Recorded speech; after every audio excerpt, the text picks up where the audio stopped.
மே 8 தலைப்பு தாய்மார்களுக்கு அருகில் அவர்களுடைய பிள்ளைகளை வழிநடத்துதல். இந்த பிள்ளைக்காக விண்ணப்பம் பண்ணினேன். நான் கர்த்தரிடத்தில் கேட்ட என் விண்ணப்பத்தின்படி எனக்கு கட்டளையிட்டார். ஆகையால் அவன் கர்த்தருக்கென்று கேட்கப்பட்டபடியினால் அவன் உயிரோடு இருக்கும் சகல நாளும் அவனை கர்த்தருக்கே ஒப்புக் கொடுக்கிறேன் என்றாள். அவன் அங்கே கர்த்தரை பணிந்து கொண்டான். 1 சாமுவேல் 1:27-28.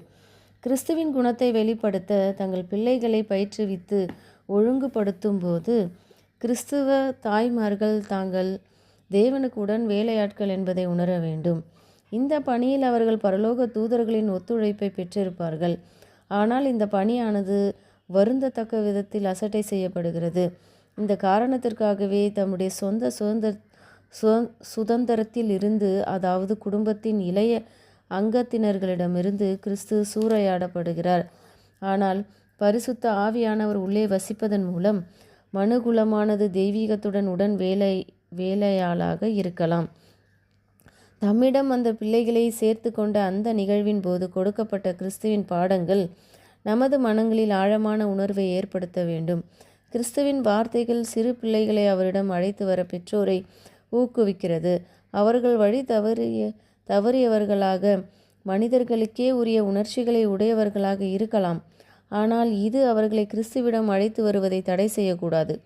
உணர்ச்சிகளை பெற்றிருந்த பிள்ளைகளை தம்முடைய சொந்த பிள்ளைகளை போன்றே அவர் ஆசீர்வதித்தார். பிள்ளைகளுக்கு பயிற்சி அளிப்பதில் நாம் அடிக்கடி தவறுகிறோம். பெற்றோர்கள் பெரும்பாலும் தங்கள் பிள்ளைகளை சுயநலம் மற்றும் ஒழுக்க சீர்கேட்டின் காரியங்களில் மூழ்கி இருக்க செய்து அவர்களுடைய இரட்சிப்பிற்காக தங்கள் ஆத்துமாக்களை வருத்துவதற்கு பதில் அவர்கள் அலைந்து திரியவும் மூர்க்கமான மனநிலையுடனும் கேடுபாடுள்ள குணங்களுடன் வளரவும் விட்டுவிடுகிறார்கள்.